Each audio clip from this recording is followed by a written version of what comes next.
dangerous.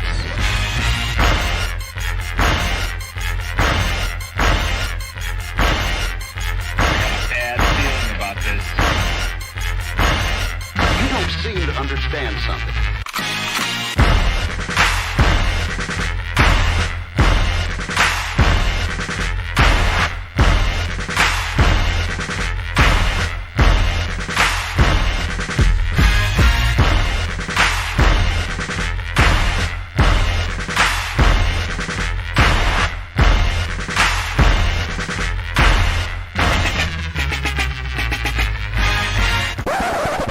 The thing that I like most about being a dad is that I see that I'm about to impact the world.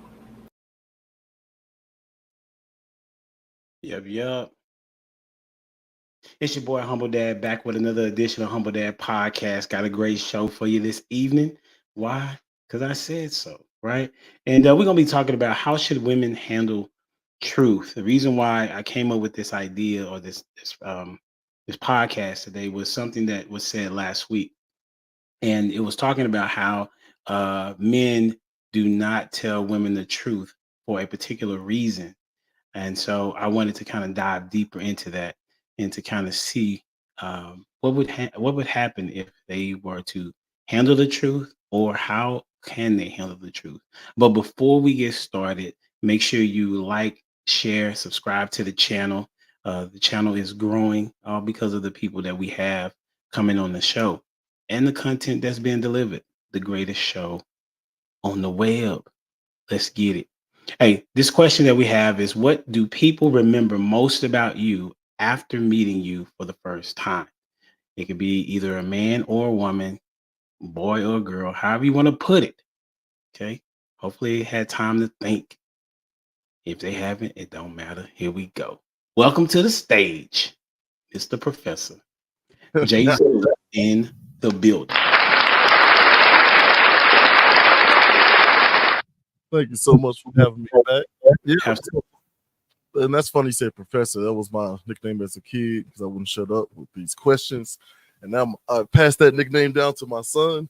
So that is right. That's what's Yeah. Yeah. what you got on the question. So for me, really the questions, I remember being a freshman in college and just constantly peppering people with, how does this work? How does that work? And so people just remember me being, first of all, seemingly very innocent and, friendly, probably overly so. Like my wife calls me a giant dog that thinks he's a poodle, right? Got big dog energy. So yeah, there's that in the questions. Poodles are big, bro. Say what? Oh, sorry, Chihuahua. Okay. Sorry, is that better, Terry?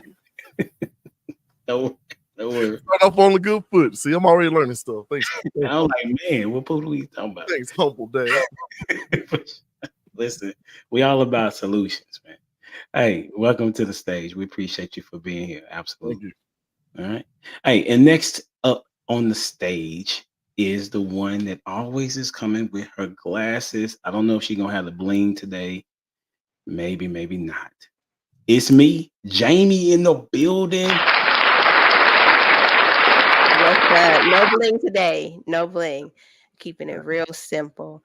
I would say that what do people remember most about me after meeting me for the first time? She is not that bougie. She's actually thinks she's a comedian, and that's kind of like how that goes. You're really not bougie. You know what I'm saying? So you think people think you bougie the first time they see, like, just looking from afar? Yeah, like just not approachable in a sense. You feel me? I mean, it's just some people, but then they go, "Oh, you're really not bougie." You know what I'm saying? Just, "Oh, okay, she real cool." It's just a difference once you start to talk to me. I got you. Yeah. Yeah. I can understand that. You say that you come across bougie just sitting down. That's interesting. So you must have like a rest and be face. Yeah, for sure. I would Okay. definitely say that. Yeah. Yeah. So that's what it is then. Welcome to the show. All right, here we go. It's gonna be good, man. Hey, none other than the voice of all reason, lost in translation. What's up, homie? What's good? How you doing, sir? I'm doing well. Good. And yourself? I am well. Thank you for asking. I got to remember, I got to ask because I don't want you to go mute on us today. You know how it is. For sure. What you got?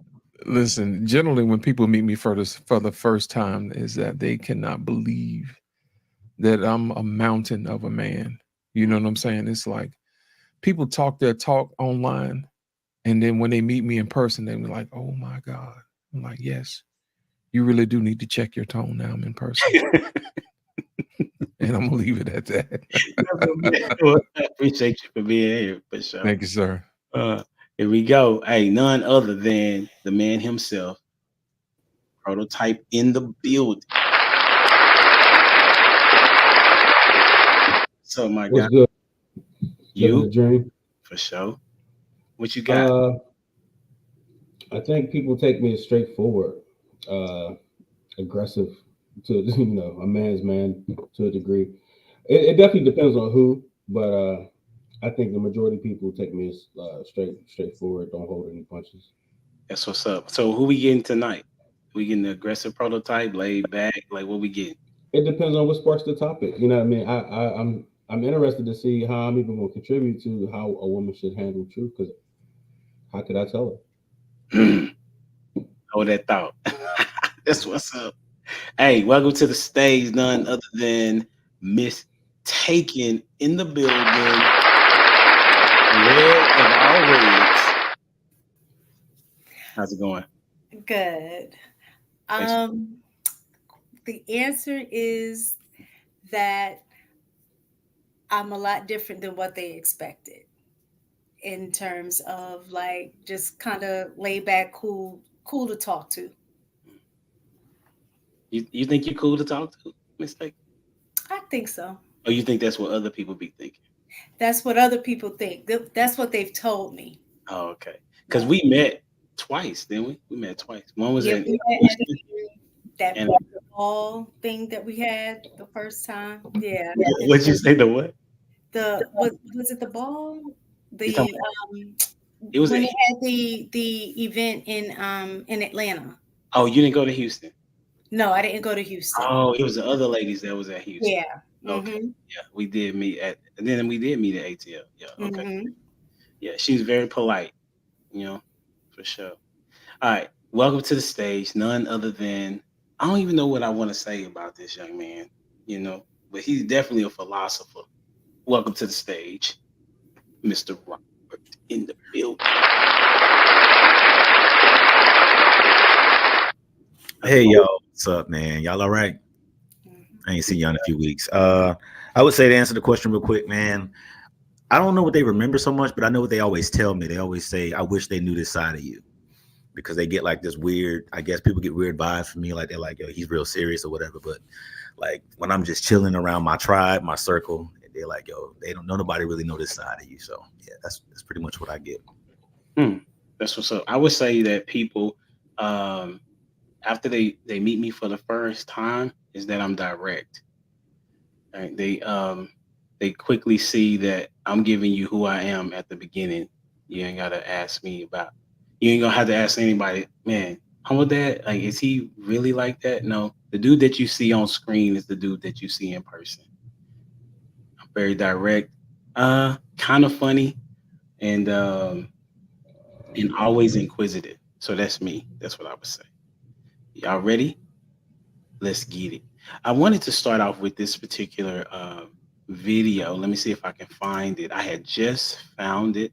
It was from Kendra G, not my wife, Kendra. Okay, but the other famous lady that has kind of took over Kevin Samuels' domain, if you will. And this is what she said, and I want to get y'all take on it. A lot of women say I want a husband, but do they think about, do you really want to be a wife? Like, a wife really is a job. Has doing this show changed your perspective on relationships? Tell me something that you thought before that changed your perspective now. My average life is a 1% life, right? So for me, outside looking in, I didn't think it was far-fetched because I live in a world of successful Black men, right? And attractive. Not all, they don't always want to get married, but that's my common world. What I didn't realize is that people who don't even live in that common world, they still want that man. So what's happening is like a lot of women are negating their options. The real life option is the option in your face. So when you go to the grocery store, when you go to church, when you go wherever you're going in your life, whoever that man is, whoever that woman is, that is your real life option. All right. So wherever you go, that is your real life option. And we're going to start with Mr. J Zilla. What you got on it, sir? You agree, disagree, want to take away, add? What you got on it? Your thoughts? I'm going to agree, even though I feel like it may be a bit incomplete. We were just talking before the show started about, our reading habits.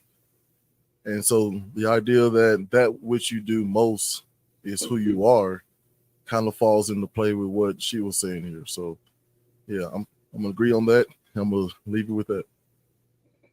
Okay, who you got next? I'm going to go with Mr. Prototype, man. I miss you, bro. Oh, man. I don't know. Your options are... The world tells you your options, your results, no matter what you think you are. You know what I mean? So whatever you generally get, you got to take an average, and those are your options. Did I miss the question? The question is like she's saying for women, your options are basically around you.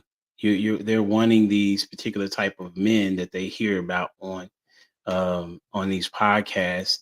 But she's saying that you probably won't get him because you're not in that space. So do you agree or disagree with that? Is he on pause? I think he's frozen. Humble Dad. Okay, bet. Okay. So we'll go with he probably would call on mistaken. That's what he would probably.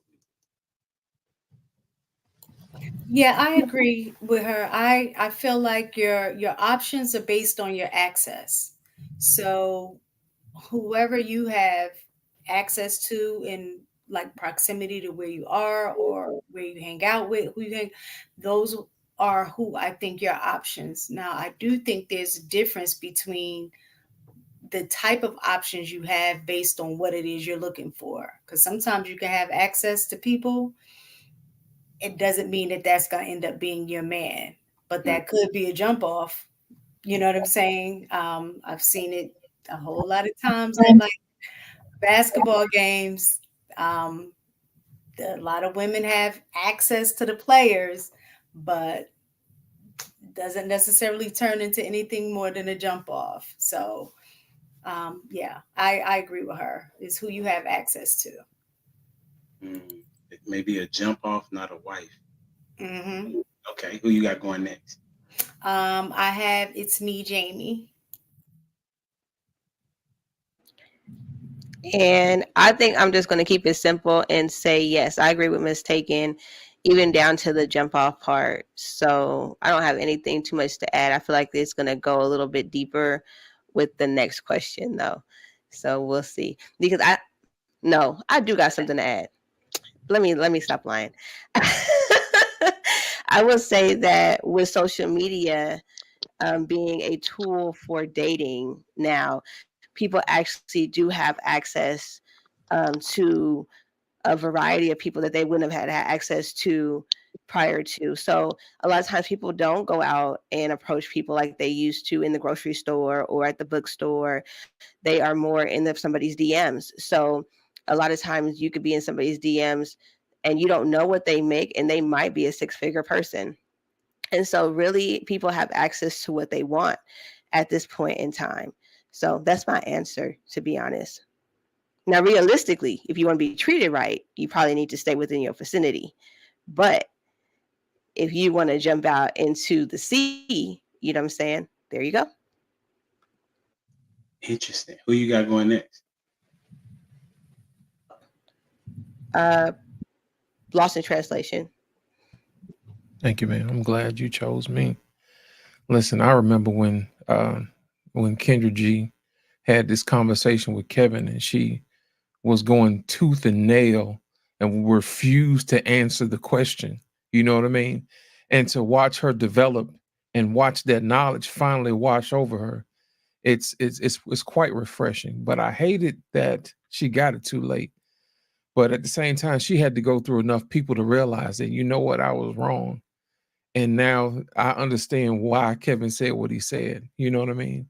As far as being people around you being your option, I would say your skill set determines and who you have available with you determines who you're with. Because you can have a whole lot of women hanging around NBA players, but if you don't have the skill set to be a wife, they're not going to choose you anyway. You know what I mean? And a lot of times people just think just because they have access to people, they think that they actually have access to people when they really don't. You know, you have access to the gym all day long, but can you bench press 350? You see what I'm saying? Can you squat 500? No, you cannot. You see what I'm saying? You can get rubbed up against your reality real quick the minute you try to attempt something that you've never done it before. So I would say this. Yes, it's true partially, the people who are around you, but you also have to have the skill set to handle the mission at hand. And I'm gonna go with Robert next. Hey y'all, your options are around you. I mean, I think it's about, in her perspective, because she was talking. So I think as it pertains to a woman, it's about being findable. So it's about doing the necessary work, the research, about doing the inner work interpersonally. You know what I'm saying? About, you know, making yourself in a space where you're findable. And then there's one thing that we like to talk about on Give Me a Second podcast, shameless plug, is what are you willing to receive? And a lot of times while you think you qualify for said relationships or said, you know, levels of access, once you get there, because there's some inner work that you hadn't done, you're not willing to receive anything. So even if the right person found you, he probably found you in a low place. And so then it's like, okay, does my level of access change? Does my level of, you know, what I'm able to get in terms of a partner that's compatible with me? You know, what does that look like? It's about, you know, what are you willing to receive? And are you findable? And I think if we work on those things, those have nothing to do with relationship or access. It has everything to do with internal work. You know, that's my thought on that. So that means I agree or I don't agree, but no worries. Everybody's perspective is welcome, right? Ash, how you doing? Hello. Hi. Sorry for You my doing darkness. all right? I'm much better now. Saturday, Thursday, Friday, half of Saturday I couldn't talk. Today I'm good. That's what's up. Good. Welcome. Right. So we were talking about a particular video that I posted, that I showed. It's only a minute, so I'll play it again for you. And you give us your feedback. Yeah. Here we A go. lot of women say I want a husband, but do they think about, do you really want to be a wife? Like, a wife really is a job. Has doing this show changed your perspective on relationships? Tell me something that you thought before that changed your perspective now. My average life is a 1% life, right? So for me, outside looking in, I didn't think it was far-fetched because I live in a world of successful Black men, right? And attractive. Now, they don't always want to get married, but that's my common world. What I didn't realize is that people who don't even live in that common world, they still want that man. So what's happening is, like, a lot of women are negating their options. The real life option is the option in your face. So when you go to the grocery store, when you go to church, when you go wherever you're going in your life, whoever that man is, whoever that woman is, that is your real life option. All right, you got it. So you can take it however you want to take it and respond to whatever part you would like to respond to. Whether you agree, disagree, had a question about something. Yes, I just need a little bit of background. Was she saying that in her world, I is nothing but success? Because I can see where she's coming from, because with me being a bus driver and I drive the local routes now, I don't do the parking rides, which is just driving from the parking rides to downtown. So I don't see pretty much more business people now. I see more of everyday Joes or Bombs, the Pookies. I see it all there because with the buses, everybody's welcome and all their things, their household things, their whole house is welcome. I'm just being honest. Like, I literally have had a dude move all his stuff on the bus. Like, he got put out. Hopefully he Listen, found some tell us place. that story after you answer this question. But that's what I'm getting to. Okay. So I can understand what she's saying. In your everyday surroundings, that is what you have access to, but not really. Because if that's not what you're looking for, why would you pick out of that pool? Because if you're not ready to be with that type of person, or feel like you have to work very hard to be with that person, why would you even pick it? Like, I kind of understand what she's saying about the seeing part, but I don't understand about the other extra, because you could be somewhere and not necessarily be in the same playing field as that person, because everybody know opposite attracts. Sometimes most men are not looking for a woman that's career driven. They want you to be in the highs doing your wifely duty, and we've gotten away from that because we feel like the career is more important than being a wife. So that's my take. Okay. I kind of want to finish mine too because I had a power outage just now. No worries. You good? Yeah, I'm good. I'm from the phone, but so I don't necessarily agree that your surroundings generate is your options, right? Sometimes you got to go to where they're doing what you want to do. You know what I mean? So like if you stay in certain cities, but you have a more elegant way about you, you got to go where elegant people go. You know what I'm saying? And that's if that's your crowd, you know what I mean? That's the point you need to be in. Then when you get there, then whatever you can pull is what you can pull. But if you live in a city where there ain't, where they're not doing what you do or doing what you aspire to, like if you're an actress or actor and you live in Pittsburgh and you want to be on Broadway, well, they ain't doing Broadway in Pittsburgh. They're doing Broadway in New York. You know what I'm saying? So you got to go where your people are. You know what I mean? And that way you could take a synopsis of what your surrounding is. So just saying, man, if the guy at the grocery store is all I got, you know what I'm saying, or vice versa, I don't think that's a good way to go about it. You got to get out of there so you can have some better options. You know what I mean? So if you educated, you got to go where other educated people might be. So I got you. Anybody want to add? Go ahead, Jay. I want to add something. What Jay Zilla then lost? Yeah, I like that. My question to you, Prototype, is it aiming at values or the type of job they have, their fashion sense? Like what are people looking for in their, I guess, immediate surroundings? Well, I mean, depends on who you are, right? So like if you want somebody to do what you do, right, it's better to go find a pool of people that do what you do, and then you can look for the values. You understand what I'm saying? So looking for values in a pool that, like, these people don't do what I want them to do, then yeah, they might have good character and they might be a good person, but they don't have the aspirations or they don't do what I need them to do for my life.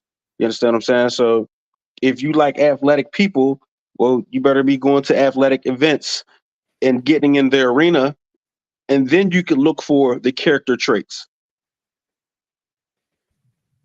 To answer your question, Jay Zilla, that was good. Yes, sir. I know. That's what's up. He's a pro. He's a pro. Laos, what you got? I wanted to add to what Kendra said. Women like Kendra G and women like Ebony K. Williams, they think just because they're in the proximity of these 1% men that they feel like they're entitled to those men.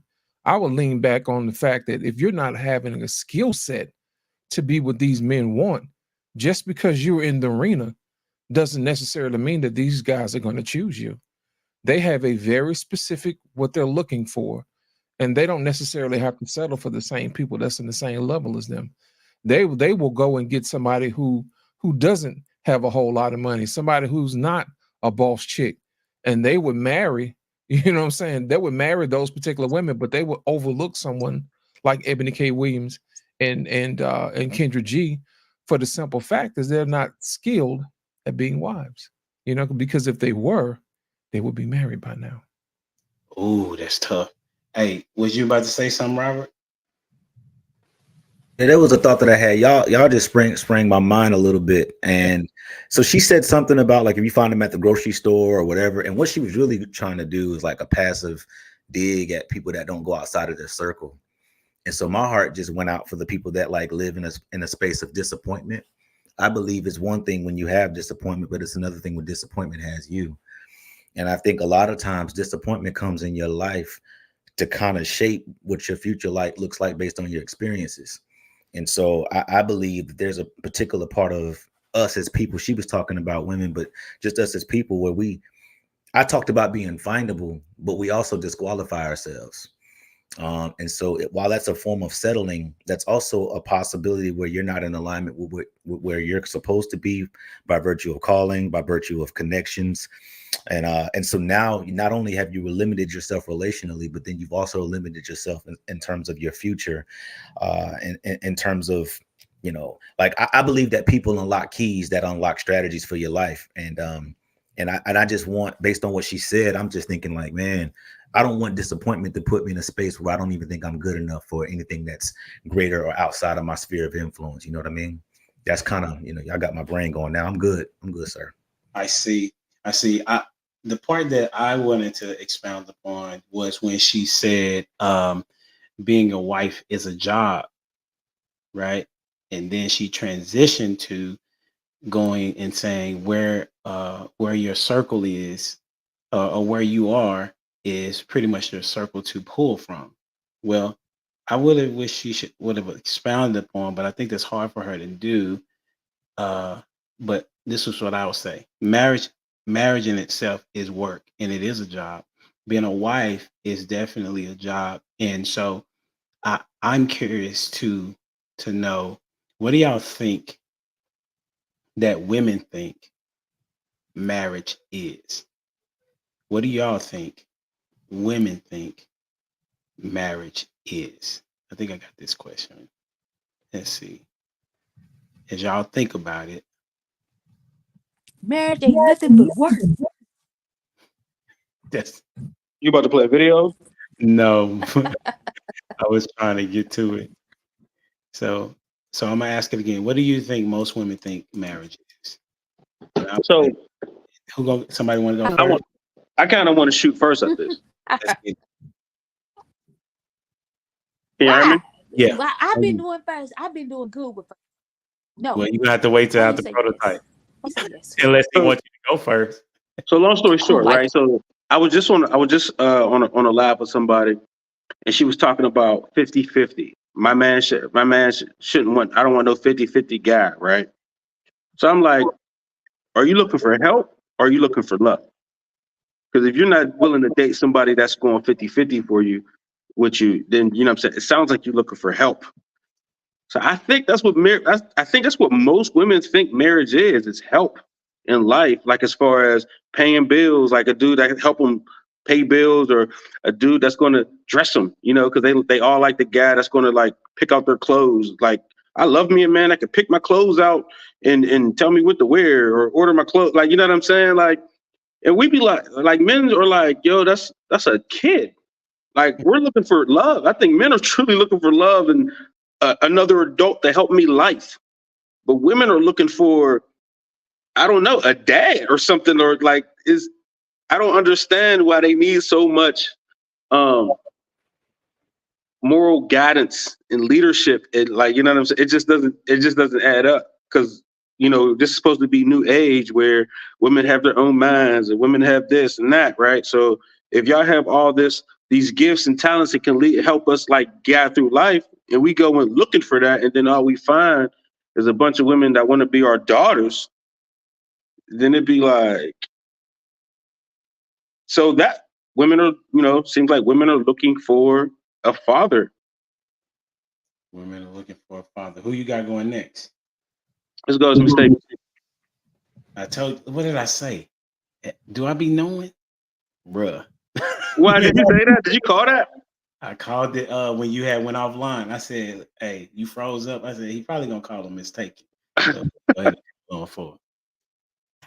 I actually think it depends on the age and stage a woman is in her life.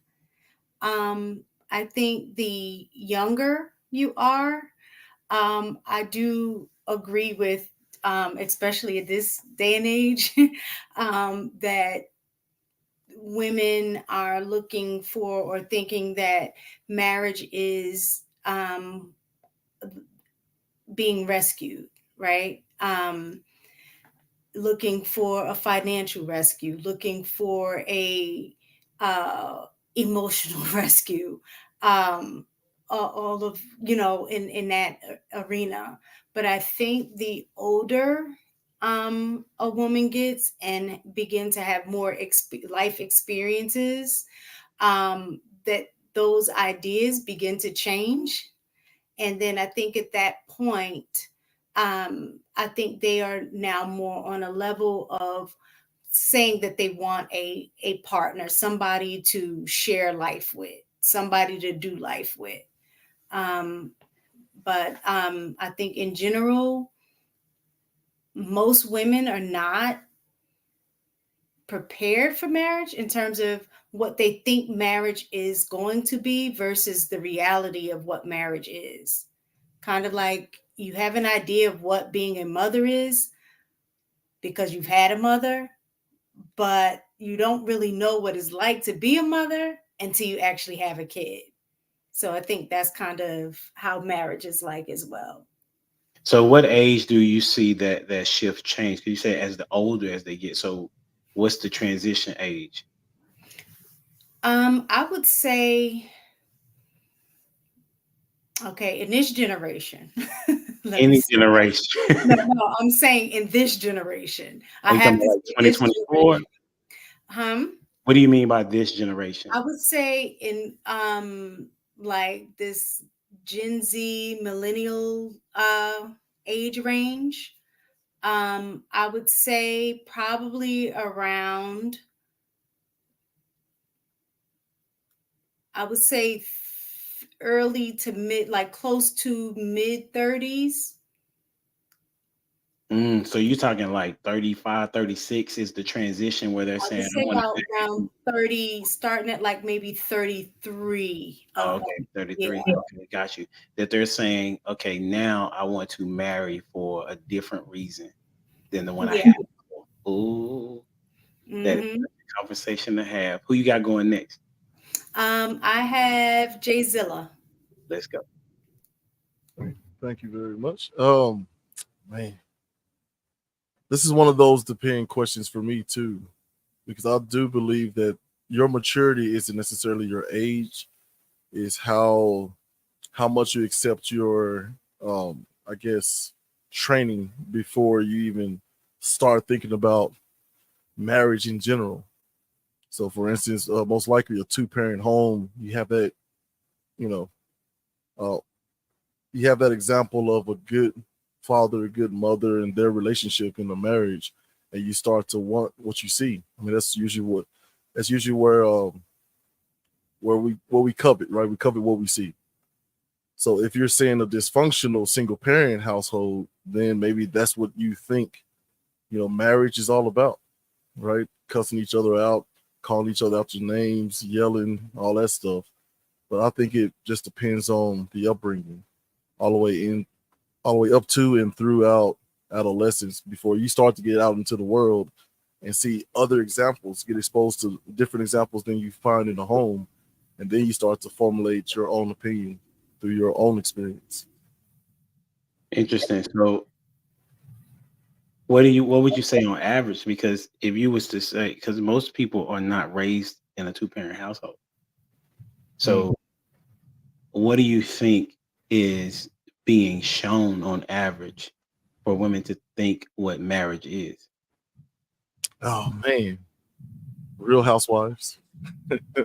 I mean, you look at TikTok and Instagram, it's a lot of toxic on the men's and women's points, but the two-parent home is just an example. So for instance, I was raised by my mother in a single parent home, but she quickly got me into sports, Boy Scouts, church, right? So she got me around men who were doing positive things in the community. So I was at least exposed to how good men act and not just get, the D-boy on the street or something like that.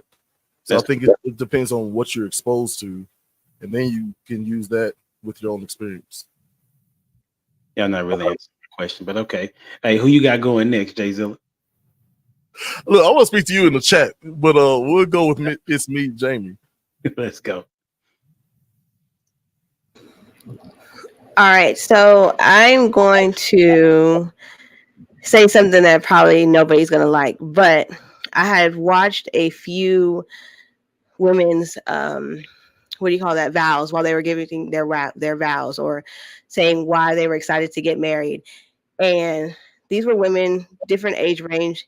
And what I noticed that they said was, he chose me, right? And so it is, one, the validation of being chosen to be a wife. They may not know exactly what that looks like when they get into it, but it is the validation of being chosen, right? And then I put the flex of being able to say my husband, because anyways, no comment. And then the other one I put was the ring. And go back. Say that. You said that the flex of being able to say that's my husband. Or my husband. Yeah, like I have a lot of my married friends. So a lot of times it's like my husband, my husband, my husband. And that is how they talk. And sometimes I felt like it was just for them to be able to say it, even if it was not needed in the conversation. What? I mean, like, you've never been around people like that? I do. I was like, oh my God, that wasn't necessary. But okay, I got it. You got a husband, friend. I understand. And I'm happy about it. But good Lord, you feel me? Not just, he got a name, So I would check that friend, see if she's really your friend, because why she's trying to flex on you. That is true. I mean, yeah, you and you're right. You're right, prototype. You're very much so right. Now that I thought about that. Okay, so then the next I put was the ring and the wedding, and the fact that they can post couple goals. So again, these are all selfish things. It was never really to be a helpmeet necessarily. That's on average. And that's my answer.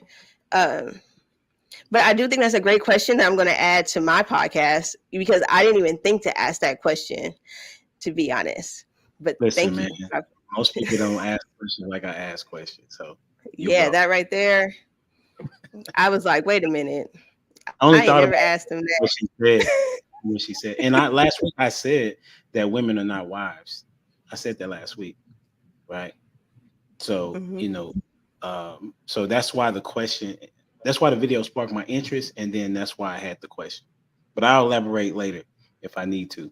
Who you got going next? Yeah, because I was just about to ask you something. I'm glad. Okay, you said what you gonna ask me, Mistaken? We having a conversation. What you gonna ask me? You don't think that women could develop into wives with the right leadership, or do you feel like they have to be wives first?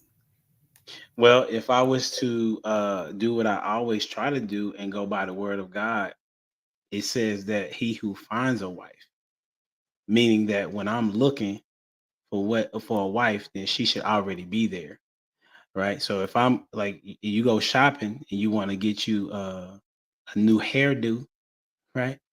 You say, okay, can this person, is this person a good hairdresser?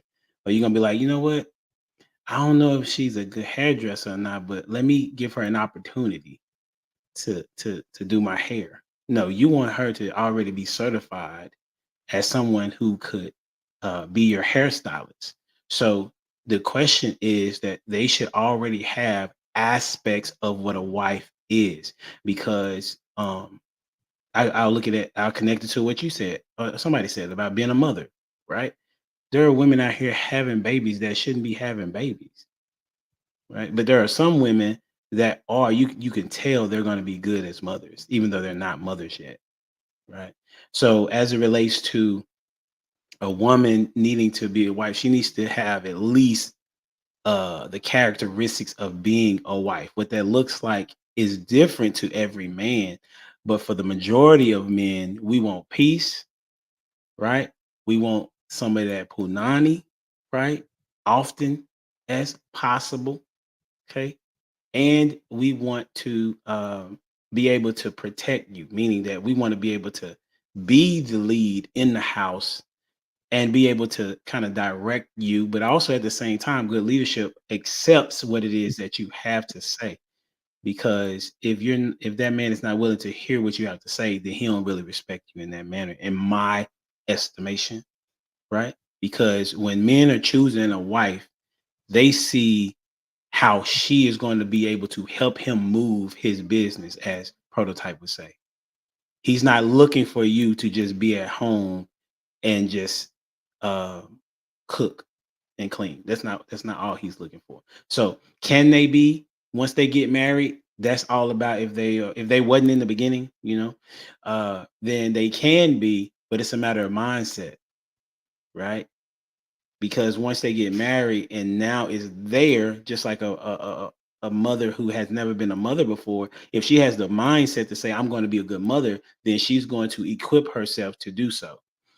Whereas if a woman comes into a marriage and she's not necessarily sure she's doing a good job, then she should be leaning on others to see how she's doing or how she can become even better. That's my long-winded answer. Does that answer the question? That's a bit. Yeah. Can I ask? Can I interject? Not interject. I want to throw a question out there for probably next week, right? And that's, what does peace look like for men? We on the women tonight, but next week. Write that down. Say send that to me. You can text it to me. Chat gonna go away. Man, that's a good question. What is peace to somebody? Okay. Who went? Was it Jamie? You went last? Who you got going next, Jamie?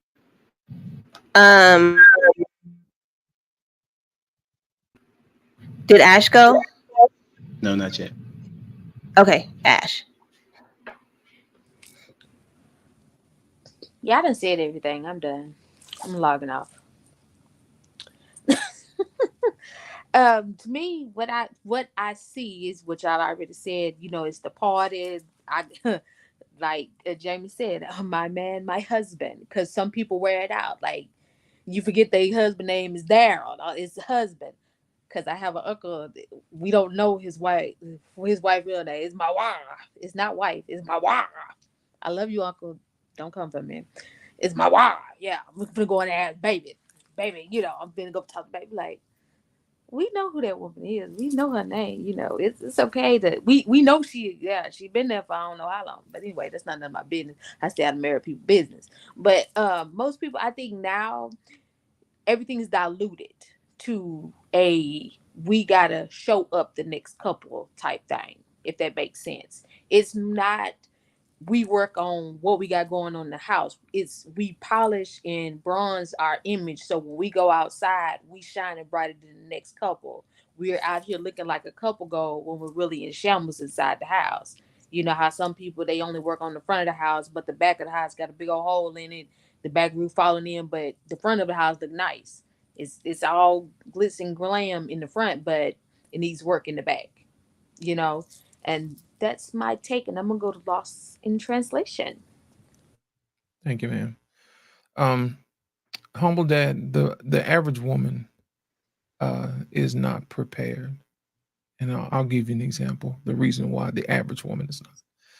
The average woman squanders the opportunity of marriage. And I'll explain to you what it is, man. On average, I'll give you an example. Say, for instance, the lesson that I had to learn was that nothing alive comes from something dead. You know what I mean?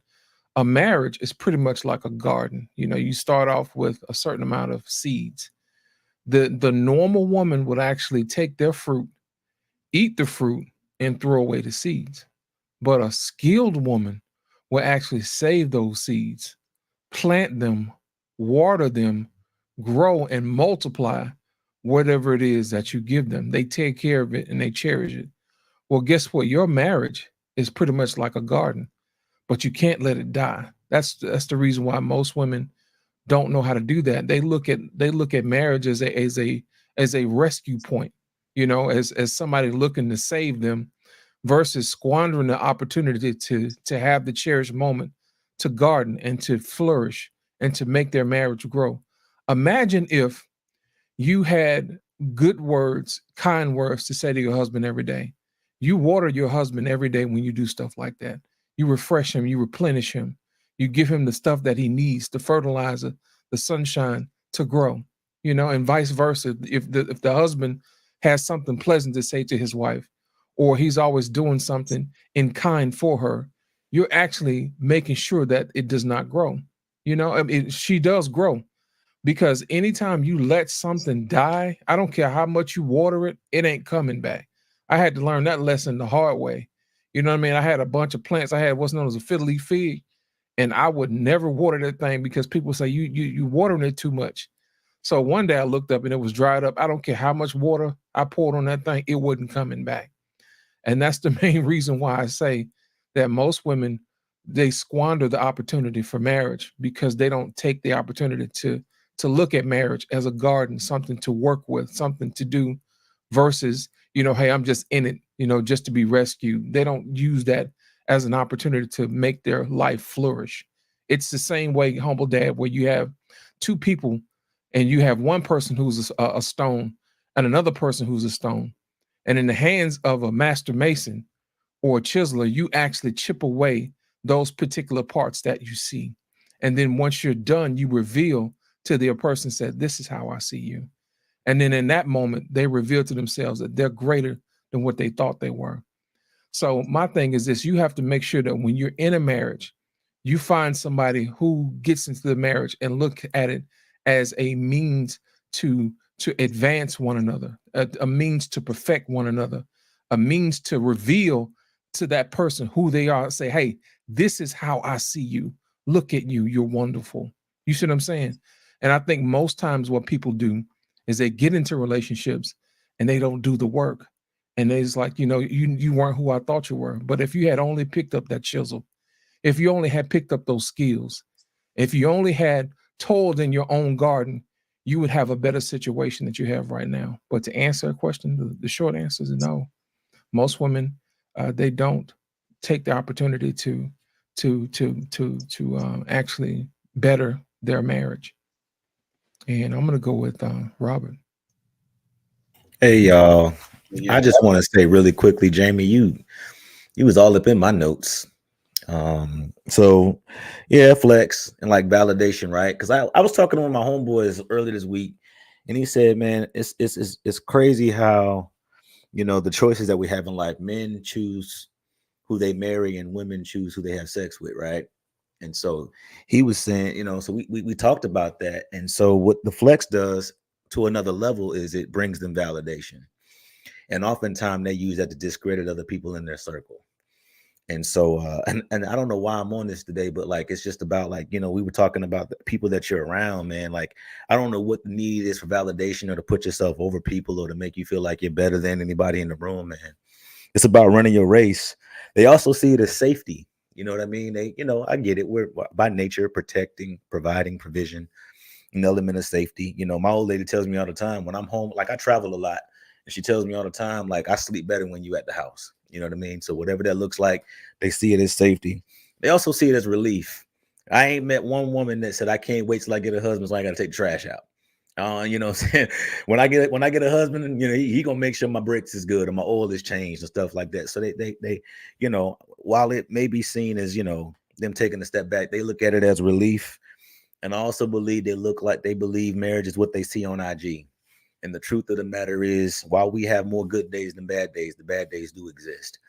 And the unfortunate part is that when you have one of those bad days and it doesn't look like what you see on IG, then the real person comes out, which is why I say you got to be able to tell people no early. I got a post right now that's kind of like going in a good and bad direction right now. But what I said, that you got to be consistently inconsistent. And all women said, that's the worst advice that I've ever heard. But if you would have got more context and listened to either the whole podcast or even the rest of that clip, what I was talking about is guarding your best yes and conserving your no's, so that they have currency and they have value. You know what I mean? And so I always talk about saying no at the right time, especially when you're getting to know somebody, so that you can see person in all their seasons. And you need to see that before marriage so that you'll know how they'll operate in marriage.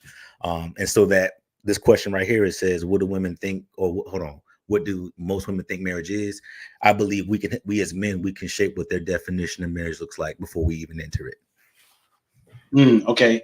So we can shape, as men, we can shape how a woman sees marriage. Is that what you're saying? I believe so. Yeah. Okay. I believe you can. Yeah. Purpose, motivation, and direction. Okay. So then you would lean more on that men need to be fixed for women to fall in line. So I don't know if I would use the word fixed. I would just say that we would need to be developed. We would need to be matured. Hold on real quick. Can you look up the word development? And I can, yeah. I mean, and you will see that fix is in there. It might be there. You know what? My bad. You know, I because that's what that is. Yeah, correct. Let me see. Develop definition. Let me see. Let me look real quick. Hold on. No. Definition. Listen, we be trying to use pretty words. Listen, dudes, if you're saying dudes need to be fixed, I don't see it. It says advanced or elaborated to specified degree, having specified physical proportions, advanced economically and socially. Okay. It doesn't say fixed. Okay, bet. Apologize. Okay. No, I do. I was about to actually. I was about to. Okay. So you're going with that they need to be developed, meaning they need to be developed, matured, learned, you know. Okay. Got you. Yeah. So how do they do that? I think prototype, I don't want to say it the wrong way because I don't need you to correct me, prototype, but time, experiences, lessons, and I think I commented behind you one time and I said, you got to get to a point where you stop breaking your own heart, and that when you're tired of, whatever it is that you're doing that's not helping your life, you'll change it, but you got to have enough negative experiences or just experiences, period, where you have vision for yourself. Well, I believe men can't give vision to others if they don't have it for themselves. You know how they say you can either learn by doing or learn by listening or something like that. Yeah. You don't got to try crack to know you don't want to do it. You know what I'm saying? You can. So it depends, right? So if you have a father who develops you in the right way, then you don't necessarily have. I mean, there's still some things you got to iron out, but you don't necessarily have to go through so many trials and tribulations. I'm definitely not going to tell my sons to live the way I did when I was, through my teens and young 20s. You know what I mean? Like, I'm leaning towards, hey, pick one.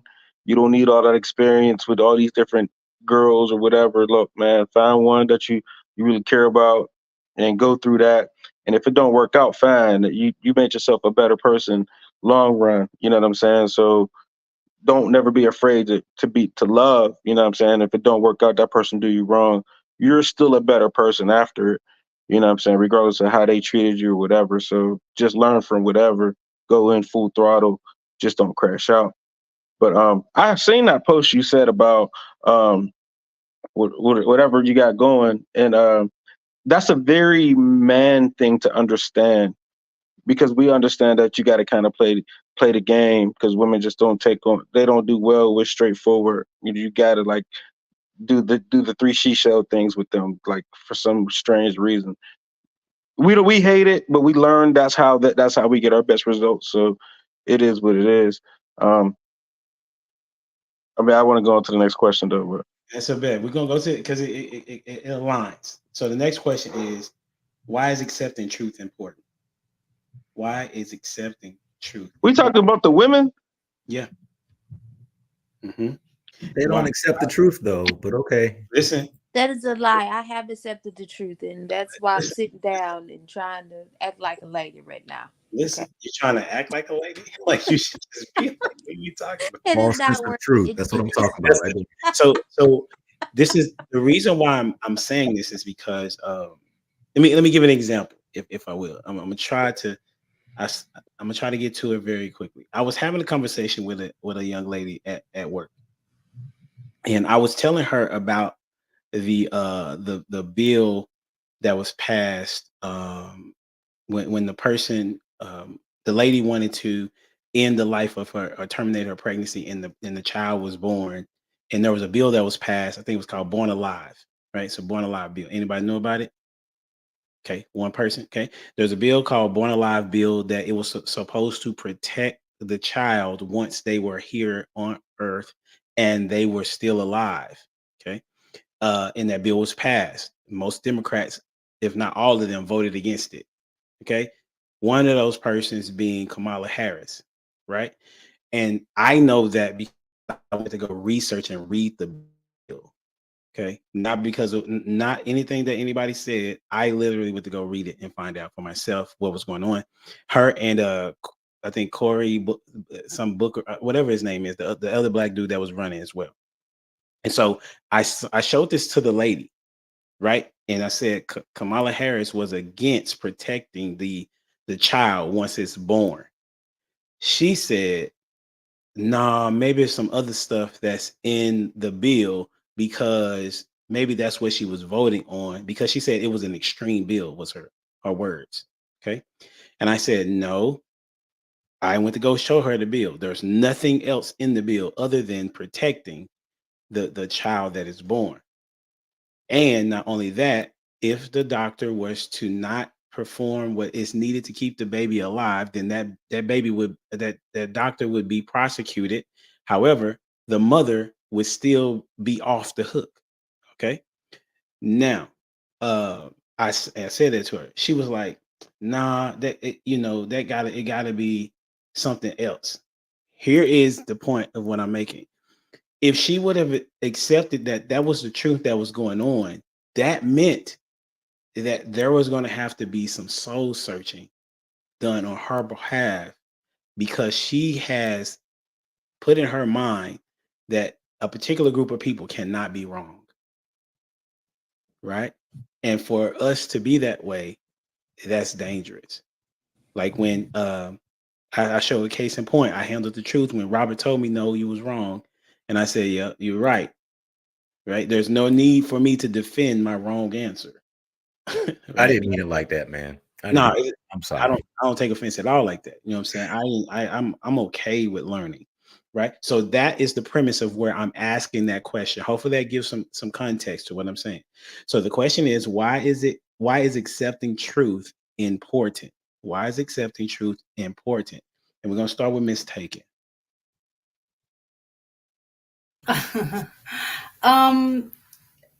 Accepting truth is important because it helps you. If your intent is to become a better version of yourself, then the truth is very important, because that will allow you to see specifically what areas you need to develop or fix. It allows you to see what areas you need to develop or fix, so you're not continually living in a way in which will limit your growth. I will go with Lost in Translation. Thank you, Ms. Taken. The question is, why is accepting truth important? I'm going to re-gift a message that Robert just said, so you can stop breaking your own heart. You know what I'm saying? Here's the thing, man.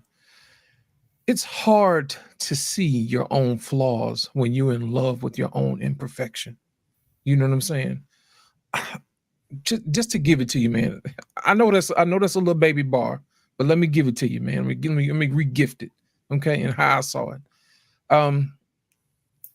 How should I say this? I have a friend of mine, well, several female friends of mine. They don't understand the reason why their relationships don't work is because they don't offer anything to the men in the relationships. And the minute that I tell them that, they don't believe it. Then I turn around and give them examples on why. I asked them, why is it that you want to be in a relationship? oh, because he's cute, he's this, he's that. So any old man will do. I said, that won't work with most men. Most men need to know a reason why you're in a relationship with them. I said, when you do stuff like that, you open yourself up to all type of, people that want to use you. And you wind up breaking your own heart because you don't accept what I'm telling you. If you have abandonment issues, you'll overlook certain things, It's one of those situations where you want to believe and hope in something so bad that you don't see the red flags, And for the most part, other women will coddle other women and just tell them what they want to hear instead of telling them the truth. The truth is, you don't know how to be a wife because you weren't trained how to do that. You don't even know how to pour into a man to grow, to have those kind words to say. All you feel like is you have to do is just show up and here I am woman, you are now complete. That is not how men operate. You see what I'm saying? And the killing part about it is to watch them do the same thing over and over and over again. And I keep trying to tell them, that's the reason why you're not ready. Stop breaking your own heart. Get prepared, get therapy, get to know those dark recesses in your life where you're afraid to confront. And if you fix that, then you won't have to run into the same type of person over and over again. And you'll stop breaking your own heart and you'll have more to offer to a relationship. And if you have more to offer to a relationship, then you'll be more leery about who you let in. You see what I'm saying? And then that way you actually add value to the relationship versus a person who just says, hey, I'm just here now. You see what I'm saying? You actually have the ability to nourish your children. You have the ability to have kind words to your husband, to give him ideas, to give him perspective where he doesn't see. Be his eyes when he's rubbing up against his own insecurities. You see what I'm saying? That is a skilled woman. But my thing is this, if you're not prepared to do that, then you should not be married. I always said it before. Selfish women should not be married. And that is the reason why. I'm going to go with Miss Taken. I went already, but it was something that you said. I'm trying to look for the right way to say it. So it sounds like in these spaces and some of what you guys were saying, that you as men have the opportunity to develop and grow, and you're looking for a woman to help you with that, which to me kind of feels as if the woman you're looking for should already be developed. And that's why I asked earlier about, is it possible to develop into a wife depending on the, person that you're with? Because I think about where I was when I first met my husband at 18. I really have I grew up with my mom and dad, and I knew that at some point I was going to get married, but I knew I didn't want their marriage because it wasn't necessarily a great example. And when I got married, I couldn't say that I was necessarily a wife based on what you were saying. I didn't know how to pour into my husband or, help him develop into a man. Like, I didn't know any of that, but I had to learn and grow into developing certain things in myself first before I could begin to do what y'all are asking. And I think it's kind of like a lot of pressure, I would think, if you're as a woman and wanting to be married and hearing that you have to have all your stuff together before a man even looks at you, because what he's looking for is somebody to develop him, but yet you don't necessarily have anybody to develop you into the woman that you need to be. He wants you to develop into the woman that he wants you to be. And those are two different things. Look, why are you grinning, HD? So I don't think it's a thing of we're looking for a woman to develop us. I think men, we grow up battle testing each other, right? So when we finally come to our counterparts and y'all have nothing to offer, we'll be like, well, what y'all been doing all this time? You know what I mean? It's like, don't you have, like, nobody taught you nothing? You don't know how to cook? I got to teach you everything. What you been doing? Because I know me as a man, I can fix stuff. I can change tires. I know how to do certain things that I don't expect you to do. And I'm coming to you expecting you to know how to do certain things. We don't have in our head that we now have to teach you how to be our wives. We thinking you coming somewhat assembled, you know what I mean? Maybe not fully assembled, but something. You know what I mean? Like, especially like when y'all bring, like, have kids together or whatever, like, hey, you've been playing with baby dolls all your life. Don't you know how to change the baby? I got to do that too. Like, I think you've been playing with, like, I wasn't raised on bottles. Like, you know what I'm saying? You grew up playing with bottles and stuff. Don't you know how to make the bottle for the baby? Or I don't know. You know what I mean? So it's not that we're expecting you to be already assembled, but what do y'all be doing until we meet? Because I know we're kind of battle testing each other the whole way. Learning this, learning that, learning how to do the man stuff. You know what I mean? Doing yard work, that kind of stuff. Learning how to make a couple dollars. Like, so it's all those things. And then like I said, we come to y'all and we finally try to get a woman, and y'all don't know nothing. Like, y'all don't know nothing. But you But notice let that me the answer things that. that you were saying Some that of you were us, developing are the things that are, I'm not going to say necessarily natural to you, but are physical aspects of things that you would do as a man, as opposed to the area that most women need in a relationship is the emotional part. And y'all lack that coming into a relationship. And I don't think that's true. I don't think that's true. I find men being way more emotionally accepted and open than women are. Like, I don't know, but me and my peer group, we tell each other we love each other all the time. Like, if you play football, it's nothing but love. I love you, bro. That's my brother. We're very open about expression. I think Jay Zilla, he's a football player too. We're very open about expressing each other. We have years of passion. y'all do that we with each other. Yeah, yes, with There's each a other. So when we difference come to y'all, between- so and then our interactions with our mother and our grandmothers and those kind of things, we understand that what we're supposed to be getting from a woman when it comes to like that femininity.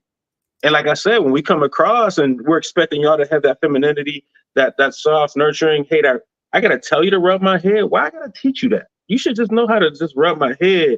Or you know what I'm saying? You should just know that I need to lay down. You should know not to be bickering at me. Like you should know certain things already. Like, why don't you know? Why do I gotta teach you step by step? It's like having another child. And that's the frustrating part. So what are y'all doing? Like, where's the what are y'all doing until we meet? it's not taught. How many times I got to say this? I'm getting sick of y'all. Every child, every female in every house is not raised up to be nobody's wife. Some of us are fortunate to have grandmamas, aunties, mamas, and stuff in those situations. Some of these little girls is not taught how to be no wife. And I'm gonna say it again, they're not. And I'm gonna tell you how I know this. I had a friend. Now, mind you, her mom and dad is married, but you had the grandmama. I didn't meet the grandma. I'm glad I didn't, because I probably would have said something. I got put out of the house. But she told the little girl, if you ever broke, you shouldn't be, because every woman got a pocketbook that she can always use. If you understand what that means, because I said it before in this podcast, if you understand what that means, that's that whoreism that I talk about. Like I said, a lot of little girls are not they don't grow up in that instance of love. They don't grow up in the instant of seeing their mama being filmed. They grow up in the instance of seeing their mama taking care of everything. Cause I remember this. Me and her ain't friends, but it don't matter. Like, I remember seeing her dad walk around with the house phone clipped to his pocket while her and her mama was going out working. But he was at home babysitting the little girl. I was like, he don't work. Now, I ain't asked no question because I'm new to the situation. You know what I'm saying? Because I don't know them like that. I said, I'm just going to sit back in the chair. I'm like, why does this grown-ass man have this phone clipped to him? Is he waiting on a job call? Or maybe he hustled? Something wrong. He's just a grown-ass man walking around with a phone, but all the women in the house is going out to work. They're going out working. So what you doing? You know, that's why I say every little girl is not seeing that because somebody mom is not practicing that. That's why I say you talk, and that's why I say I hate these new age words that everybody's coming up with, these labels to fit in and all this type of stuff. Let's just call it what it is. Some of us got parenting skills, some of us don't. Like I can honestly say my mom, good parent, single parent, yes. That's where I get it from. Being strong, learn how to discipline, learn how to, have a little balance. Because at the end of the day, the kids need us as parents to step up. But when we're lacking because that inner child of us is still hurt, we can't properly parent. We can't properly show our kids how to be something that we're not. If we're constantly battling the little girl when we go to our mama house and that mom is talking down to us, that's what our kids gonna see, and they're gonna think that's how things are supposed to be, when actuality is not supposed to be like a competition. Like I tell mine all the time. Matter of fact, I just got on to it the other night. You where you are because that's where I want you to be. Because what I'm trying to do is catapult you forward from where I had to start. I want to give you the jump start in life. I want you to see something else. But if you're living in I'm gonna say what the lady said, in a world that doesn't show you anything better, how you gonna know something better except for what you see on Instagram? So that's the life you're gonna chase, not knowing you falling yourself into a rabbit hole like Alice in Wonderland, because you wondering why it ain't working like these pictures are showing you. And now they done add the videos. So if you've been on Instagram long enough, it was just pictures. Now they just roll over to this video and stream it. But that's my take. I think I went a little too long. I'm sorry. May I go humble? Absolutely. So I think what Ms. Taken said in the back chat was very important, because what I see is men are saying, women, I don't want to raise a daughter. I want you to be my wife. But women are saying the same things. We weren't taught. We kind of need that. It's kind of what Lost in Translation talked about a while ago, as far as tempering each other. So I'm what comes to my mind is, I don't know who's Christian or who, is in the Bible these days, but I was about to go there. Hosea. God commanded Hosea to go, this whole city is trash. I need you to go marry this woman who's a whore and take some kids under your wing and start to get it back on the same track. And so I don't know what to do with Prototype's issue, which is a real issue, which is I don't want to have to raise you into how to be a wife. But then you're dealing with a bunch of women who aren't taught how to be wives. So where's the grace as far as being willing to develop each other? To kind of bite off of Give Me a Second podcast up there. So I know me and my wife, we came into it with vision and shared values, right? But then life be lifing. And I had to adjust some things and she had to adjust some things. But the point of our positive, fruitful marriage is that we did those things together.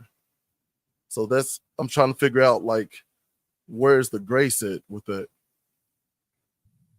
Who you asking? Who you asking? Well, I was Prototype, but Lost in Translation got his finger up. I know you're about to drop some bars. It's only going to take three seconds, man. I'm not going to hold y'all up. That's the reason why I said women should be unselfish. You know what I mean? Because even if you're unselfish and you're not skilled, the unselfishness will allow your room for your gift to flourish. And that's it. That's all I'm going to say about that. Because if you don't, it's safe. If you don't know, what to do, you can always ask somebody what to do. But if you never make it up in your mind to even ask somebody what they need, I mean, that's your selfishness rubbing up against, and you can't develop that way, whether you know how to develop someone else or yourself or not. So, mistake. Hold on. Okay. Go ahead, Robert. I was just making sure you was the one that was going. Go ahead. Yeah, my fault. Sorry about that. So, mistaken. I heard what you said, and I ain't gonna lie. I love everything that you said. I speak to development all day long because my mama told me when I was younger, it's gonna take somebody very special to love you. And so, to the point, for real, she said, it ain't gonna be nobody regular. It's gonna take somebody special. But to Prototype's point, I'm thankful for that. To some degree, we as parents, we got to raise our children, women specifically, to know the basics. So I'm all about the basics, right? But at the same time, I need you to be able to develop with me, like we've been talking about this whole time, have the grace to grow with me and have the grace to adjust, because who I am today is not who I'm going to be in 10 years. And so your ability to develop, your ability to expand, to add things to your basket, to be able to change as we change and love me through all of my seasons, learn them first. but then love me through them. I think that's important, because if you know too much, you're not coachable. If you know too much, I can't train. When I say train, I don't mean train like an animal. I don't mean that. But I mean set conditions that allow us to work together. What I needed, and I'm gonna just, quick story, but where I am now, okay, and where I was when my fiance first met me are two different people. I was low. I was in a bad place, equally successful, but just in a low place mentally. I'm in a way different place now. And so I have to remind her on several occasions that I'm not the guy you met, a year and a half ago. I'm a totally different man. And if she didn't have the versatility to develop and grow with me, then, we would, at some point, we would go different directions, because she wouldn't have any ability to change with me. And so I think development is important, mistaken.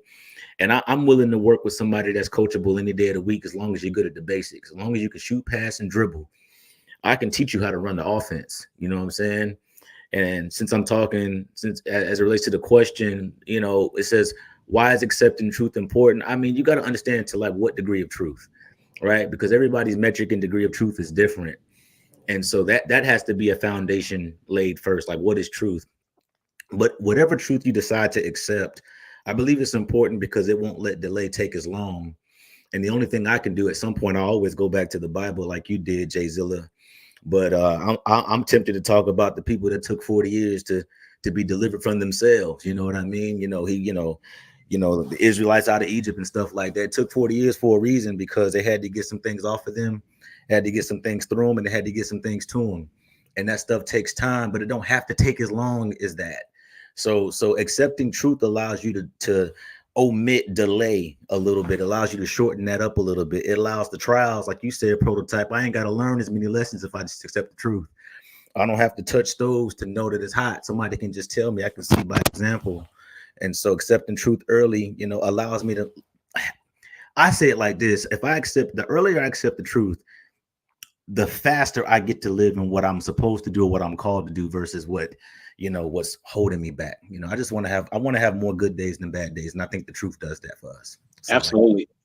What it is that, in my estimation, is that people are missing Christ, because in order to accept truth, you have to realize that you are flawed because of how we came into this world. And that's a truth that needs to be understood in order to even come to Christ. And then once you begin to live a Christian lifestyle, then in the Bible, it tells you that every day you got to die to yourself. So if you're not willing to die to yourself, then that means you're not willing to accept the truth about that you're being flawed, and you need a savior in order for you to even get to the point of getting to heaven. But not only that, when the Holy Spirit comes in, he is the one that's trying to tell you the right thing to do. But if you're saying, I know what's right, then that means that you're not willing to even accept the truth to even be changed. And every day we are supposed to be getting better. And a part of that getting better is a purification, the sanctification process, where there are going to be some things that you're going to face that you're like, okay, I got to get this out of me. And especially I know we talk about men and women. I talk about men and women, but I'm specifically talking to about women today, is that if women would understand that it does not mean that you're a horrible person or a bad person, or that, that if somebody says give you a truth about something, right? It just means that you can get closer, quicker to where you're trying to get to, right? So for example, if we use the analogies of if I'm driving and I get lost. Matter of fact, we were traveling to Atlanta, matter of fact, and I got lost I missed the exit.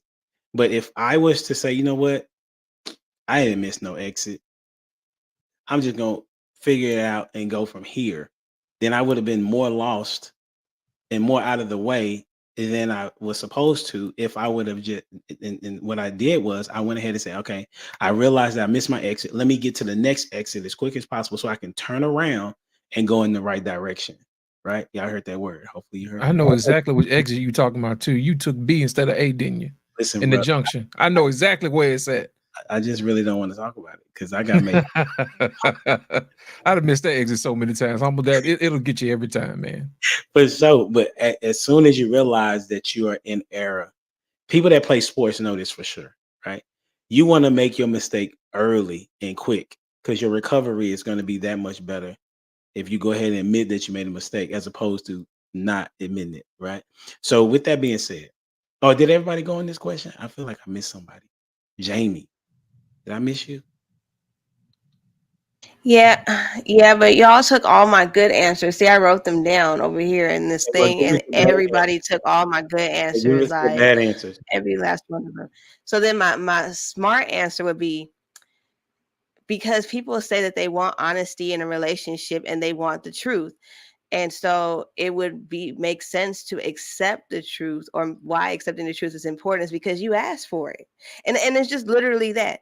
If we say that honesty is what we want in a relationship, we don't want a guy that lies to us, we don't want this, we want the truth, then you're going to have to accept what you asked for. And that's just it. So I can't say the other stuff because Robert said my answer is over here. Then you hopped over on Humble Dad and you said my other answer.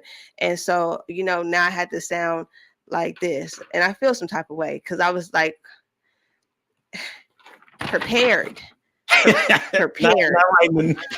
You was ready to cook. I don't think women will ever get the truth out of men. Ever. But because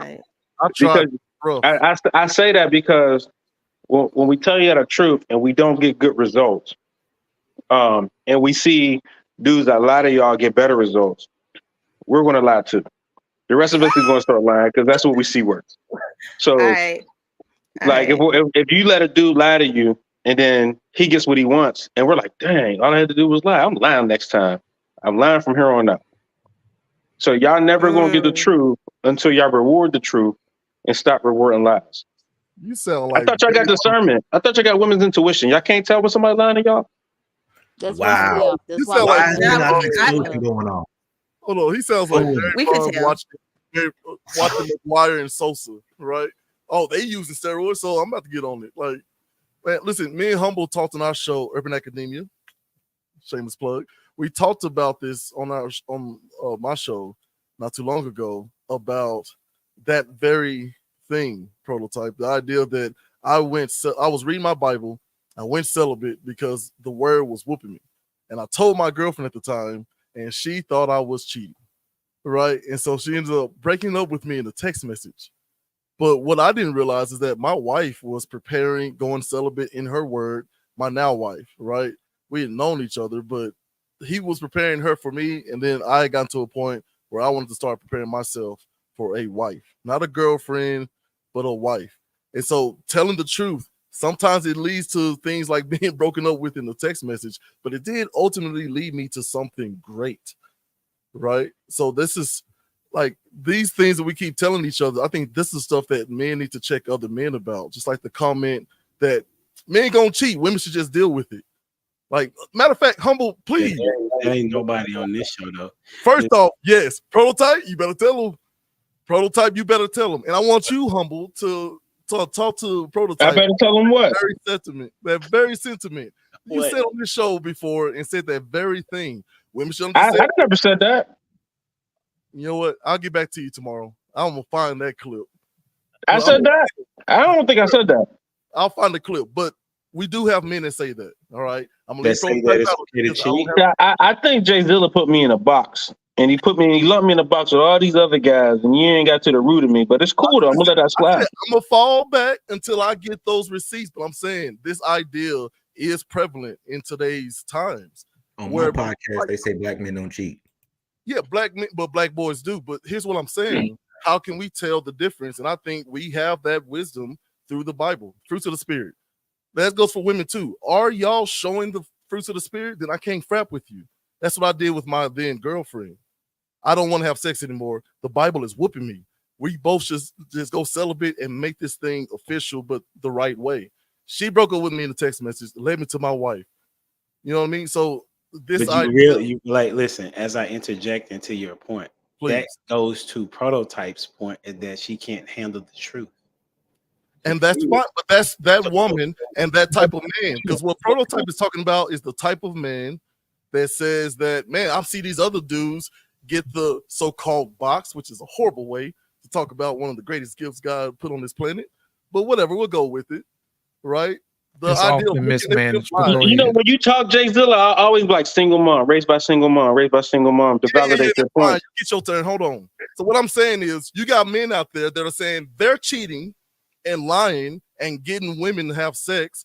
I'm gonna do the same thing. That's a boy's mentality. That's not somebody with vision. That's not somebody with discipline. That's not somebody who's willing to do the right things to get a better class of woman. And then they complain about the woman that they get that falls for a lie like that. And the same thing is happening with women. These men are lying to them, and they're going based off of that TikTok and Instagram and whatever the latest show is, or rap beef, right? And then they're complaining about, man, all these men out here are XYZ. And I'm tired of hearing it. As a good man and other good men on this panel, I feel like we should be tired of hearing that. That is not true. Most of us on here are married, I thought, right? So, and we also are men of Christ. So it kind of goes to the point earlier though of your dating pool, right? Like, no, that's good. That's good. I'm done. Okay, go ahead, Proto. So it goes to, like, we was talking about dating pool earlier, right? And in some ponds, there really aren't no good fish. Like, you know, that no good trout. You know, all you're gonna find is catfish. You know what I'm saying? And when you're looking for trout, and like you got a lot of fishermen looking for trout, and all you got is catfish, them bottom feeders, man. You got to go where the trout is, and then you kind of change your perspective on, oh, there are good people out here. Maybe I don't have to do X, Y, Z. No. That's an easy way out, is what I'm saying. It's not an easy way out. It's a reality, bro. Let me ask you this. You gotta talk one at a time. You got to talk one. Let me ask you this. Humble.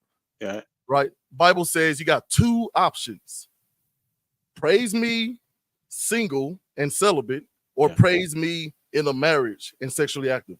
That's it. Now, if you decide to go outside that, you have to deal with those things, like getting bad fish. You only have two options as far as God is concerned. Look, right. We're saved because we can't do it. We're not saved because we can't.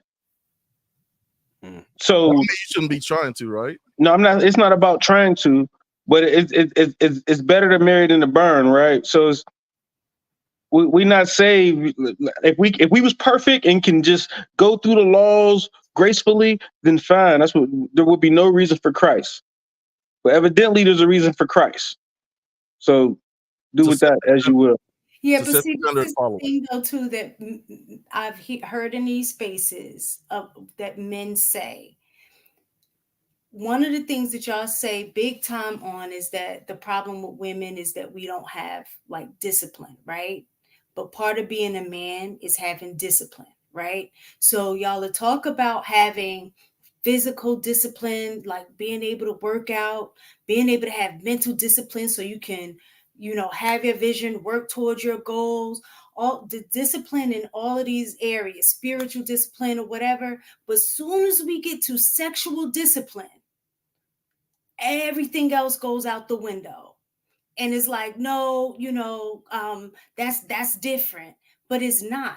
You have to be a man, and I would say even be a woman, and being, if you're saying that you're trying to reflect Christ, any of those things, all of those things require discipline, period. Reading your Bible, trying to, you know, walk in the way that God has told us to walk. Is not to say that we won't fall, but we should always be striving to walk right.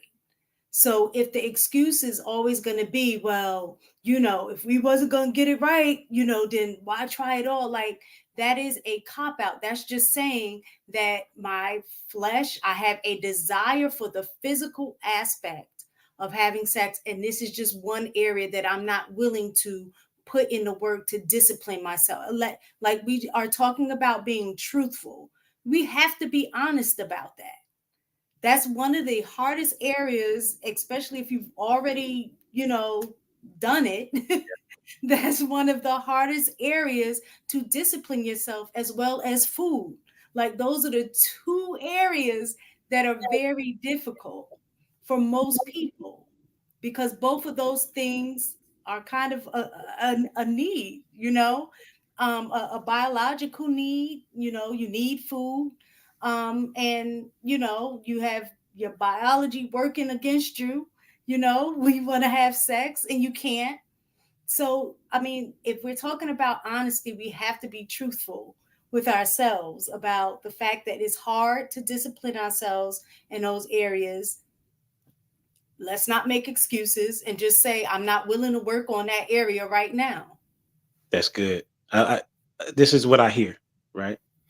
That's good. Okay, so from the perspective that Jayzilla is saying, we're cut differently than everyone else. So we should operate from the position of how the word is carried out. Is that fair to say, Jayzilla? We should stand apart. All right. So what Prototype is saying, that the guy that is challenged, and he's simply saying that if women want the truth, then they have to reward it. That's what he's saying, right? So because what he said was that if the dude lies to get sex, if that's the situation, then because everybody can be, because people can be a Christian and you still be immature as a Christian, right?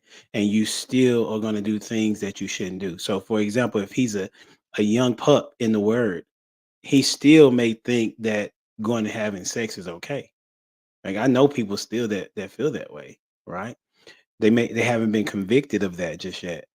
But what Prototype is saying, that what that young dude sees is that woman over there, or women in general, heard the guy finagle, if you will, or say the right things or do the things that is out of character and still win. Right? New England got a Super Bowl because they cheated. I'll just put that out there real quick. Stop right? with the lies. Stop with the lies and the shenanigans. That's what's out there, is what I'm saying. That's what Tom Brady said in his You know what? It's roast. So You know what what, Humble Dad? I'm gonna finish real quick. I'm gonna put it down here, and I got you lost. What I'm saying is that both can be right. Like Prototype is saying that women are accepting lies and rewarding lies, but they're saying they want truth. Like Jamie said, if you want the truth, then you gotta accept the truth, right? What you're saying, Jayzilla, we need to live differently than everyone else, and we need to live out the truth, which is also a true statement. He's saying that it's a challenge to live out truth if somebody is not rewarding that truth. Every man wants to be, I'm talking about men, wants the woman to appreciate what it is that he has done for her. And he's being, so if he's giving her flowers, I think y'all may have seen it. Jeannie, whatever her name is, they got divorced from Jesus. Jeannie Ma. Thank you. She is a clip out there currently. She's saying it was this guy for 2 years was giving her all of these things, and then all of a sudden it changed.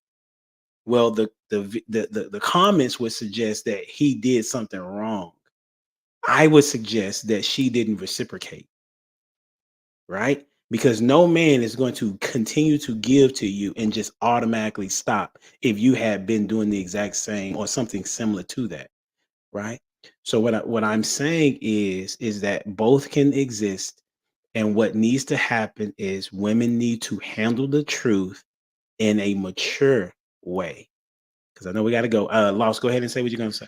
Yeah, I want to speak to what you said, Humble Dad, and to piggyback off what Prototype said. You have to reward the behavior that you want to see. There's a clip of Tupac when he was 17 years old in art school. You know, he said, the girl, I try to be nice to him, you know, they rag on me or whatever. And then all of a sudden he turns into a thug, and then he got all the women he can stand. You know what I mean? It's all because of that's the type of person they wanted. So guess what? He became the man that y'all wanted, you know? And God forbid it, he ain't here no more. But, you know, that's the consequences of your choices. You see what I'm saying? So to just speak to what Prototype said and what Humble Dad said, you're absolutely correct. You know, you have to reward what you want. And as you can see, our community has rewarded the majority of people who don't reflect who we want to be. I got a problem with this whole conversation. I ain't even gonna lie. I appreciate that. I ain't even gonna sit here and tell you no lie. I think He just did a prototype. It's crazy. Lost in I translation. disagree. Lost in translation. Great point. Everybody, great point. But we sitting up here talking about Jay-Zilla's sex, like we need to stop acting like, because you said discipline, right? And like the truth of the matter is, a lot of people ain't got it. They just got married to cover up their immorality. You know what I'm saying? Like they got married, and so what they do is they get on this podcast and they start talking about, oh, men are set apart. We're different. We should be cut from a different cloth. Be set apart. That's stupid. Because I know too many pastors that are sitting here condemning everything that they did, you know, before they use marriage to justify their, you know, their perversions, man. Like we got people that are dealing with like all kind of stuff, and they're hiding behind hiding behind a wife. You know what I'm saying? A whole married man looking at child, blank that word out. You know what I'm saying? Like stop it. So don't get on here with that. And because we got people that are listening to this that now, instead of feeling like, okay, what that whole transformation process, this is why I don't even want to live in my truth, because my truth is being judged. You know what I'm saying? My truth is being condemned. Now, I think you pull people out of what that looks like, but it ain't a discipline thing. It's an accountability thing. And it goes back to what I said earlier, why I said, like, what metric of truth? What method of truth do you stand on? Okay, and do we agree? Do we have the same metric of truth, even if we're not in the same place in life? And so you develop and you grow together. And so going back to what Prototype said, man, like there are people at the end of the day, stop it. We all done got rewarded from a lie. We done all cheated on the test at some point. We done all said we took the trash out, knowing we didn't, knowing we're going to take it out in the morning. We done all paid a bill late, not me. But you know what I'm saying? Like stop it. Like with all this, I live within the truth, and I want my truth to be honored, because the truth of the matter is we've all been rewarded by a lie. You know what I'm saying? We done all told folk that we fasted and didn't. Pastor say, hey, who all fasted this Sunday? Who all fasted this week? Hand go up knowing you ate at lunch. Stop playing, y'all. That's all I got. Y'all play too much. Hey, I think that's the genius of God, though. He's saying if you exhibit certain things, you are blank. If you exhibit the opposite, you belong to something else. Now, man, give me a second. Man, drop a bomb for that, man. I'm about to eat you up. Hold on a second. Robert, I got one question. Hold on a second. Robert, I got one question. Should your truth not be tested? Definitely. You don't know what the truth is unless it's tested. I'm just saying, but my thing is when we start talking about truth and versus accountability and what's awarded versus not rewarded, at some point in every aspect of life, we all gonna take the shortest open path first. You know what I'm saying? We all gonna take the least path of resistance. This is why we got ladies out here getting surgery instead of going to the gym and working out. Like, stop it. You know what I'm saying? We got, and dudes too. We got dudes buying abs. I'm just saying. So my thing is, it goes back to what I said 30 minutes ago. It's about metric of truth. And all I'm saying is, don't get in here and start talking about one verse that you happen to follow, and there's 10 other ones that you don't, talk about I stand on my truth. Nah, because there's a whole bunch of secrets you just don't know about that you're just not talking about. That's all I'm saying. And that's the main reason why I said your truth should be tested. Beat me not. Everybody has their own version of the truth until you met up against its consequences. That's the problem. You see what I'm saying? Just like I told Robert the other day, I said, Robert, I appreciate you for being honest. Even if it rubs up against me wrong, I said, if you're wrong, if you're right and I'm wrong, I accept it, because it helps me to get to the desired outcome faster. I told him that backstage. You see what I'm saying? So that's the whole reason why Humble Dad asked the question earlier, how can women handle the truth? The bottom line is you have to allow them to have the truth that they have tested against reality, because what we do is we actually take the bumpers in life and we coddle women. You see what I'm saying? So they're not really tested against real truth. You ever go to the bowling alley and you see those little bumper lanes that's put up for the kids? That's basically how we do a lot of women. We like to give them things that protect them from reality. But in essence, if you take away those bumpers, you would have to be skilled at bowling now. You see what I'm saying?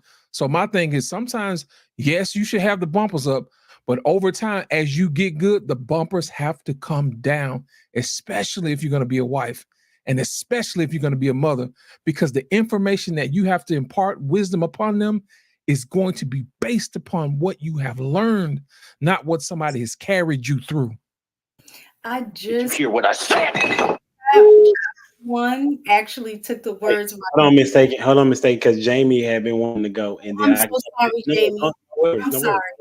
You didn't know. It's okay. Go ahead, Jamie. Mistaken. I think I'm gonna let you go, and then I'm gonna just because I wanted to answer. I wanted to give an answer how women should take Go the ahead, truth. because Only because I answered it on cruise season. You want me to just answer it?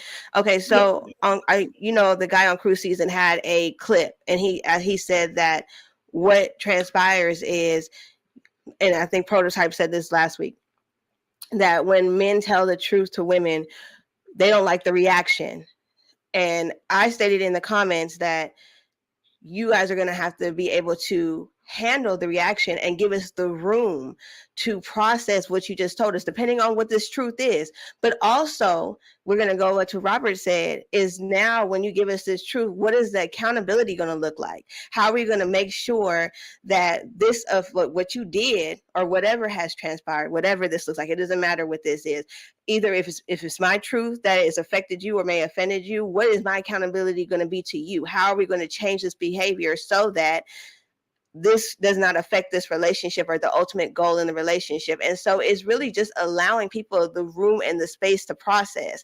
And you have to know your person's temperament when you're about to say this thing. When you about to say, if you're with the person, you gonna know how they're gonna react, period. You're gonna know she about to be real mad. So she may say things and I'm gonna have to either be able to put a wall up for a minute and allow these things to be said until she processes through it, or I'm going to get offended or start being defended and then start attacking her and making it worse, or vice versa, right? But you know who you're with. It's the fact that we want somebody to react the way that we want them to react when we tell them. We want them to be like, oh, okay, that didn't really hurt my feelings. Let me be like Christ and forgive you right now. That ain't going to happen. It's just not going to happen. You have to give people the room and the space to be like, bruh, I cannot believe you just told me that. Like, I can't believe you broke my trust like that, right? And then you have to say, well, okay, you wanted to tell me this truth. You still want to be with me. What is the accountability going to be like? Because we're not going to just sweep it under the rug, because I'm a human being. I am not Jesus. I'm trying to be perfected like Christ, but this is not that. So what are we going to do to hold, just like Robert said, one another accountable to be the best versions of ourselves in this situation? And that's really that simple. We have to stop trying to overly make it complicated, because people are simple-minded. So we have to be simple-minded just like them. Let's just keep it simple. You want the truth? I'm going to give it to you. When I give it to you, I'm going to have to be able to handle what you say. After you're done ranting and raving, now let's be accountable for what this is. I want to stay with you. I want to be around you. I like you. I just, I like doing that.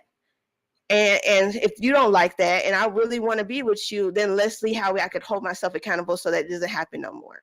Right? So that I could be a better person. Because obviously this is not going to be good, because I'm not going to find somebody else that really wants to deal with that. And if I do, I might not like them.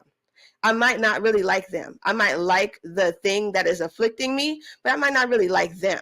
You see what I'm saying? So that's my answer. That's it. It's just real simple.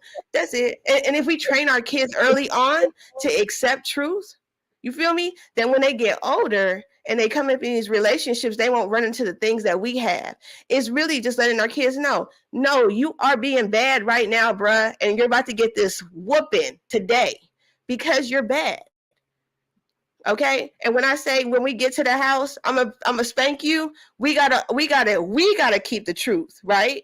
And we gonna whoop her when we get home. All right, bro, get that belt, because I told you in the car I was gonna whip you for what you did in that store. Don't get home and forget what you said. We all have to stay accountable and just keep it 100. That's it. All right, that's my answer. Good. I really wish your internet was working better when you said all of that, Jamie. Because it's fine. It was so dope. Humble, if I may. I think it was mistaken. Listen, y'all trying to take up all the time. Okay? We gonna listen, Jay Zilla. It's not my fault that you only want Mondays on the first Monday. That ain't my fault. That's on you. Okay, mistaken. And then we kind of hit a little bit of what I was getting at is about knowing your partner, not necessarily your partner not being able to handle the truth, but it's the way that the truth is delivered. Delivery is very important. And what I mean by that is I, as anybody, actually, we was talking about this on Friday, that a lot of times when men speak to women, they would say things the way that they would say it to their boys or say it to another man. And as a woman, we will respond very differently to the way that you speak to, each other, because we're not your boys. We're not a man. We don't, y'all will be like, yo, eat that, like that kind of stuff. Suck it up. Like, we're not built like that, especially with somebody that we care about in an intimate relationship like that, right? Because we want to appear, or at least feel like we're perfect for them and doing the right thing. And not saying that we know logically we're not, but it's about the delivery. And so I think it's very important. Like I said on Friday about a guy speaking to, so this is how I'm built, right? The way that you speak to me at time, and I think most people are, they reflect that same energy back, right? And so if you say something to me that's in a harsh tone or something like that, my automatic response is to mirror that, right? And then as a man, you're going to take that as disrespect, but not understanding that I felt disrespected. And so I think it's very important for men to understand how to talk to the woman, just like women need to understand how to talk to men. Like when we come across like they say, oh, you're acting masculine. And one dude said, well, if you approach me like a man, I'm gonna stop thinking that you're a woman if you talk to me a certain way, right? So you have to watch your tone and delivery with a man, but the men don't think needs to be given to us as a woman. If you So it's not about us not being able to understand or handle the truth. It's about the way the truth is delivered. No, y'all can't. You know what happens when we say things nicely to y'all? Y'all be like, you're too weak. Hold on. Because we have to wrap this up. It sounds like another conversation, because I like people out of church on time. All right. Listen, I remember when Monique said something about y'all bonnets and y'all went wilding. A lot of women, I won't say most, but it was a lot of women telling her she don't need to be talking. Kevin Samuels typically did not speak mean to women. Most times he did not. And I only knew that because somebody, my late wife is the one that even sent me his information. But what women are wanting is that they want to be seemingly to be appeased with the words. It has to be, because if it were tone, I agree. Because the Bible tells us as husbands that we need to deal with our wives in a certain way. Jesus, when he spoke to whoever he was speaking to and met them where they were. So I concur. I agree. The problem when a man is talking to a woman, even when he's speaking to her in the tone that she likes, she will find it that what he said, he shouldn't have said it. It would have been timing if it wasn't tone. It would have been which words he decided to use. One of those. and instead of doing what Jamie said, listen, just accept this truth. And then me, I'm telling her the truth. And I got to be okay with how I don't have to be okay, but I got to be ready for her response. Even if I don't like her response, I have to have self-control. That's a fruit of the spirit. Me and Dwayne just talked about this today. That she's going to be angry with what I said. And I got to know that she's going to be angry. And I got to know that we still going to be here regardless of, whoever that couple is. We're going to still be here because we said we were going to be honest with one another. And honesty is going to hurt. But I'm here to let you know that if we're on the same team, the goal is not to hurt you. It's to make you better. And just so you know, when Christ is trying to make us better, it hurts. It's an uncomfortable thing that is what change is. And so if you're trying to get better, know that it's going to be some processes of challenges and hurts that there. So I need everybody to make sure you go check out Jayzilla. Okay. Go ahead and go hit the like button on everything that he got going. Make sure you subscribe to the channel. Make sure you subscribe to Lost in Translations podcast. He's doing great things on these airwaves. You got Give Me a Second podcast. Make sure you go check him out for sure. He does really good at breaking down even these conversations on a grander scale, if that makes sense. Then you got Mistaken that's on the Lapeef Network on Fridays. She's doing a thing at 8:30, 9:30, 10ish. It's what she always says. Well, She Critique, where the women get their perspective and they talk about it from a woman's angle. Then you got Ash, who's doing her thing on IG. Go check her out. She gonna tell you that she's going through the hood now instead of downtown. You know what I'm saying? Where all the professionals are. Okay. You gonna know it. You gonna know it by my attitude. You gonna know it. Listen, we can tell when you get on here what your attitude is for sure. And then you got it's me, Jamie. I really enjoy when she has the podcast with the wives and they talk about how they were not raised to be a wife, but now they are, and the things that they have learned. I think that's a dope angle as well. Then you got Prototype, who's talking to men about men things and all things that's concerning men and to be better as a man. So I want to thank all you for your time, and you're welcome to come back anytime. And don't forget to like, share, subscribe to the channel. We're growing. We almost have 1,100 subscribers. We need about 17 more. And you know what? And we're going to do what we do. We out here. Until next time. Deuces. The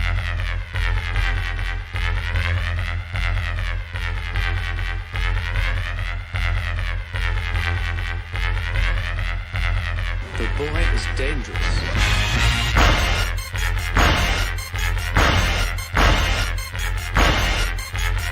Bad feeling about this. You don't seem to understand something.